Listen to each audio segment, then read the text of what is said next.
జై శ్రీరామ్, భారత్ మాతాకి జై. మొన్న కుంభమేళాలో మన హైందవ సోదరిమణులు 70 కోట్ల పైచిలుకు మంది ఒకే చోట సంఘటితం అవడం అనేది జరిగింది. అది చాలా శుభ పరిణామం. ఈరోజు మేము మన గౌరవ ముఖ్యమంత్రి నారా చంద్రబాబు నాయుడు గారికి హిందూ చైతన్య వేదిక తరపున ఒక చిన్న విషయం తెలియజేస్తున్నాము. ఏమిటంటే, అది మొన్న కుంభమేళా వెళ్ళటానికి మాకు ఆంధ్రప్రదేశ్ నుంచి సరైన ట్రైన్ సౌకర్యాలు కల్పించలేదు. చాలా ఇబ్బందికరంగా మేము అక్కడ చేరుకోవడం జరిగింది.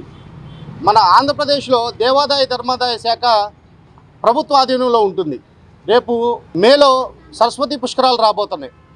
మన గౌరవ ముఖ్యమంత్రి గారు మా హైందవ సోదరులకి సరస్వతి పుష్కరాల నిమిత్తం కొన్ని స్పెషల్ ట్రైన్స్ కానీ, లేదా మా హైందవుల్లో కూడా చాలామంది లేనోళ్ళు ఉన్నారు. మాకు మనిషికి ₹1,00,000 అవసరంలా, చాలా మినిమం ఛార్జీలతో కొన్ని స్పెషల్ ట్రైన్స్ కనుక వేసినట్టయితే, లేదు గవర్నమెంట్ తరఫున మా దేవాదాయ ధర్మాదాయ శాఖలో చాలా డబ్బు ఉంది, దాంతో మీరు కొన్ని ఫ్రీ ట్రైన్స్ గోవా నుంచి కుంభమేళాకి ఆ గవర్నమెంట్ ఎలా అయితే వేసిందో, ఇప్పుడు కేంద్రంలో కూడా మీ ద్వారానే సెంట్రల్ గవర్నమెంట్ నడుస్తుంది.